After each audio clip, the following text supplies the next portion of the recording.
ಒಂದೇ ಒಂದು ಪರಸ್ಕಾರ ಹಿಡ್ಕೊಂಡು ನೀವು ಇಲ್ಲಿ ವಿಡಿಯೋ ಮಾಡ್ತಾ ಇದ್ರ ಅಂತ. ಇದ್ರ ಉದ್ದೇಶ ಏನಂತಂದ್ರೆ ಇದು ನೋಡ್ರಿ, ಏಕಲವ್ಯನ ಮಗಳು ಇದು, ನಮ್ಮ ಬನೂ ಕೃಷ್ಣಣ್ಣವರ ಏಕಲವ್ಯನ ಮಗಳು. ಇದು ಹುಟ್ಟಿದಾಗ ಇದು ಜಿಂಕೆ ಥರ ಇತ್ತು. ಇವಾಗೂ ನೀವು ನೋಡ್ಬೋದು ಸಾರಂಗದ ಕತ್ತಿ ಇದಕ್ಕೆ. ಜಿಂಕೆ ಏನಂಗೆ ಒಂದಿಷ್ಟು ಕೂಡ ಗಂಗೆ ತೋಗ್ಲಿಲ್ಲ.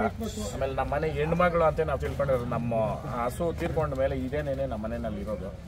ಆ ಕಾರಣಕ್ಕೆ ಇವತ್ತು ಅದೇ ಫಸ್ಟು ಚಪ್ರಕ್ಕೆ ಕಾಲಿಡೋ ಮುಖಾಂತರ ಸಪ್ಲಮ್ಮನ ಮುಖಾಂತರ ಈ ತಾಯಿ ಇದು ಚಿಕ್ಕರು ಇದ್ದಾಗ ನಮ್ಮ ಜಾತ್ರೆನಲ್ಲಿ ಹಗ್ಗನೇ ಹಾಕಿರಲಿಲ್ಲ ಇದಕ್ಕೆ. 3-4 ವರ್ಷದಲ್ಲಿ ಅದು ಹೆಂಗ್ ಬೇಕಂಗೆ ಓಡಾಡ್ಬೋದು ಜಾತ್ರೆಯಲ್ಲಿ.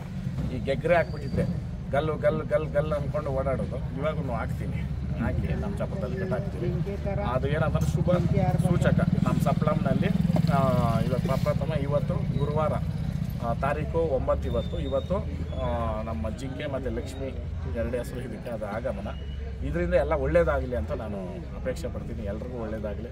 ಸಪ್ಲಂಗೆ ಬರ್ತಕ್ಕಂಥ ಭಕ್ತಾದಿಗಳಿರ್ಬೋದು, ಕೊಳ್ಳಕ್ಕೆ ಬರ್ತಕ್ಕಂಥ ವ್ಯಾಪಾರಿಗಳಿರ್ಬೋದು, ಮಾರಕ್ಕೆ ಬಂದಿರತಕ್ಕಂಥ ನಮ್ಮ ಎತ್ತು ಸಾಕಾಣಿಕೆ ಮಾಡಿರೋರು ಎಲ್ರಿಗೂ ಸಪ್ಲಂ ತಾಯಿ ಆಶೀರ್ವಾದ ಬರಲಿ, ಎಲ್ರಿಗೂ ಒಳ್ಳೇದಾಗಲಿ. ಎಲ್ರಿಗೂ ಎಷ್ಟು ಒಳ್ಳೇದು ಮಾಡಲಿ ಅಂತಂದರೆ ಇನ್ನೊಬ್ಬರ ಬಗ್ಗೆ ಮಾತಾಡ್ದಿರೋ ಇರೋಷ್ಟು ಒಳ್ಳೇದು ಮಾಡಲಿ, ಇನ್ನೊಬ್ಬರ ಬಗ್ಗೆ ಕೆಟ್ಟದಾಗಿ ಯೋಚನೆ ಮಾಡ್ದಿರೋ ಇರೋಷ್ಟು ಬುದ್ಧಿ ಕೊಡಲಿ ಅಂತ ನಾನು ಈ ಸಪ್ಲಮ್ಮನ ಮುಂದೆ ನಾನು ಕೇಳ್ಕೊತೀನಿ. ಜೈ ಹಳ್ಳಿಕರ್, ಜೈ ಸಪ್ಲಮ್ಮ. ಇದು ಇನ್ನೊಂದು ಅಣ್ಣ, ಇವಾಗ ಅದೇ ಇದು ದರ್ಶನ್ ಅವ್ರ ಹತ್ರ ಹೋಗಿ ಓರಿ ತಂದ್ರೆ ಅನ್ನೋದೊಂದು ವಿವಾದ ಉಟ್ಕೊಂಡ್ಬಿಟ್ಟಿದೆ. ಸೊ ಅದಕ್ಕೊಂದು ಸಣ್ಣ ಕ್ಲಾರಿಟಿ ಕೊಡೋದಾದ್ರೆ ಕೊಟ್ಟಿದ್ದೀನಿ. ನಾನು ಹೇಳಿದ್ದು ಏನು ಅಂತಂದ್ರೆ, ದರ್ಶನ್ ಸರ್ ಅವರ ಫಾರ್ಮಲ್ಲಿ ಇದ್ದಿದ್ದು ಓರಿಗಳನ್ನ ನಾನು ತಗೊಂಡಿದ್ದೀನಿ ಅಂತ ನಾನು ಹೇಳಿದ್ದು 100% ಅದು ನಿಜಾನೇ. ದರ್ಶನ್ ಸರ್ ಅವ್ರ ಫಾರ್ಮಲ್ಲಿ ಇದ್ದಿದ್ದು ಓರಿಗಳನ್ನೇ ನಾನು ತಗೊಂಡಿದ್ದು. ಅದ್ರ ಬಗ್ಗೆ ಇನ್ನೂ ಕ್ಲಾರಿಟಿ ನಿಮಗೆ ನಾಳೆ ಸಿಗುತ್ತೆ. ನಾಳೆ ಯಾವಾಗ ಶುಕ್ರವಾರ ಅಂದರೆ 10ನೇ ತಾರೀಕು ನೈಟು ನಿಮಗೆ ಕ್ಲಾರಿಟಿ ಸಿಗುತ್ತೆ, ಇಲ್ಲ 11ನೇ ತಾರೀಕು ನೈಟ್. ಓಕೆ. ಆಮೇಲೆ ಇದು ಅಣ್ಣ, ಎಷ್ಟು ಜೊತೆ ಓರಿ ಕಟ್ತಾ ಇದ್ದೀರಾ ಇಲ್ಲಿ?